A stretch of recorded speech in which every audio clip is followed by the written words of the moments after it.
Welcome back. Welcome back. I'm so moved by my interview with Sonia. That was really impacting to me. So I want to do some latest headlines. My one of the stories that stood out for me this week that came out was and it's an article around black and brown boys in the schools having to adapt. But should they have to adapt, or should the schools stop being so racist? And part of the piece reads this: students are ready for systems and institutions to change. Men and boys of color need to learn how to deconstruct systems rather than adapt to broken ones. And many out-of-school programs are already doing some of this work. Public schools, on the other hand, are a fixture in the school-to-prison pipeline, or the diminishing of the light of young boys of color. And the reason this stood out for me is that my nephew, Christian, and my nephew, Nicolas, are both brilliant young boys. And my brother is having to fight the school system to keep Nicolas in his class, because they want to see him as a special needs child because he's in remission of leukemia. And last year, my nephew, Christian, literally went through what I would directly call a process of a teacher who was so racist and did not know how to deal with an intelligent black boy, and did everything to put his light out. And if he didn't have the support system of the family that he has, my nephew would have been in some corner, because this teacher did everything to minimize the brilliancy that he was moving in. And instead of the school challenging her to adapt to the intelligence of the students, it was pushing Christian to adapt to a teacher who did not see him as a successful number. And that's the reality that black and brown black boys, because he's a family son, but he's a black boy, and that's all they see he had to go through. I mean, this teacher was making inappropriate comments in front of other students. Students would come back and tell my nephew, they would tell their parents. She was grading him. She was making calls to my sister for the most minimal of things. I mean, she literally made his 8th grade year a living hell. And, we wrote letters and whatever, and it still became, she's probably still in that school, won't change anything that she's doing, didn't learn anything from this experience, and the next child that comes into her classroom that looks like Christian is going to have to adapt to her. Yeah.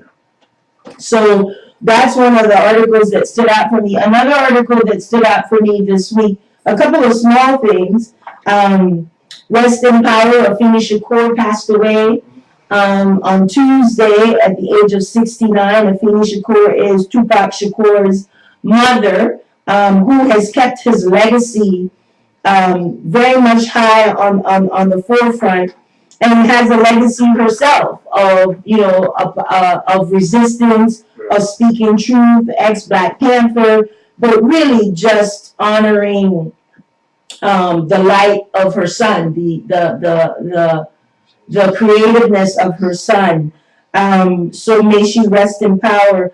Other headlines: Hamilton the play gotten 16 Tony Award nominations. They've gotten a Pulitzer. I mean, they're just like killing it. You can't get tickets. We're trying to get tickets, and even if you have an in, the tickets are sold out. We probably won't get a ticket till next year. Misty Copeland, the ballerina, now has a Barbie doll, so that's a big deal, because it's someone that our young girls can look at and see. If you haven't seen her documentary, I would recommend to see it, because it has not been an easy road for her to get to where she's at as a lead dancer. And how many Black Barbies do we have? Well, but that's a tough one for me though. Why make a Black Barbie? Let's make a doll that's not Barbie. Why, like you said, why do we have to adapt? Exactly. Well, yes, but we don't. The thing is that we don't have any images for young girls who want to play with a Barbie doll. Right. No Barbie doll. Exactly. So it has to be a Barbie. Exactly. So, Once again, they're making money again off. Exactly. Yeah. All right. But at least we haven't missed it. Yeah. It's missed it. So it's one step. We call it Misty, not Bobby. Exactly. We're going to call it Misty. All right. So the next big article, which is huge, and for me, as a National African American Reparations Commission, last week I spoke about the article that came out about Georgetown and the 272. Let's not forget that number. 272 slaves that they sold to save the school. And this week, former Attorney General Eric Holder was was in DC talking, and he said this, because this also goes to my comment that I made at the Color of Wealth conference around reparations. And he says, reparations, he said, can mean a whole bunch of different things. You can come up with policies that take into account what slavery meant then, what it means now. Affirmative action can be thought of as reparations, and it takes into account the negative impacts of negative racial policies that have hobbled the progress of African Americans, people of color in this country. And then he went on to say, and this is the quote that I highlighted on the Soulful Afro page, a lot of the attitudes that we associate with slavery and the post-slavery era are still resonant, in the United States now. And if we're not willing to admit that, and it's not even a question of admitting it, study it, understand it, realize it, deal with the facts. And that's my whole thing, is that whenever I bring up the term reparations, or even when I brought it up at the Color of Wealth conference, it's like it's a moral thing. No, it's not just a moral thing. It's a factual thing. It's a visual thing. It's concrete. It is played out daily. It is in our faces.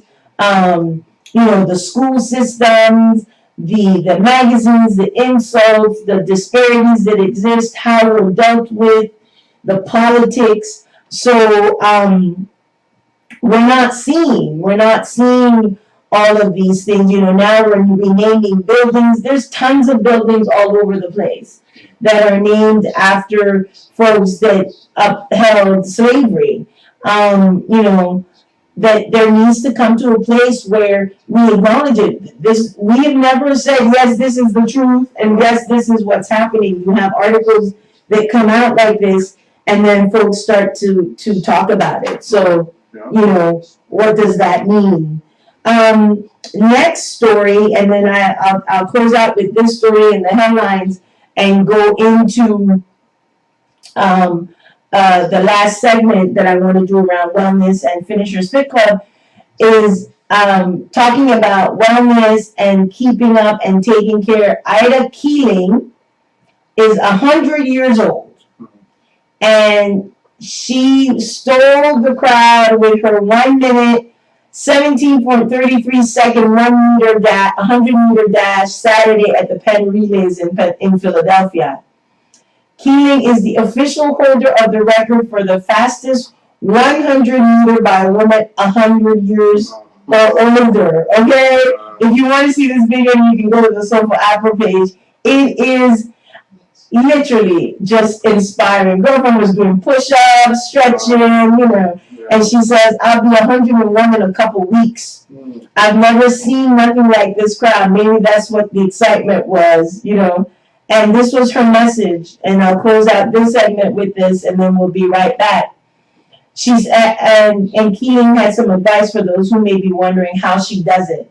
Love yourself, do what you have to do and what you want to do, she said. Eat for nutrition, not for taste, and exercise at least once a day.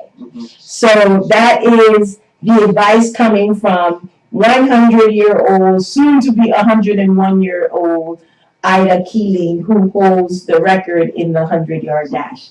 If that's not impressive and inspirational, I don't know what is. Yeah. So we'll be right back with, what am I coming back with?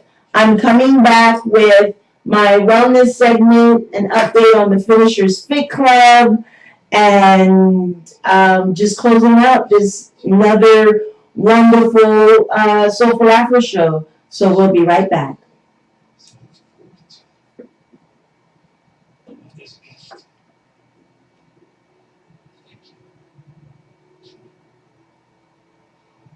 Minus 9.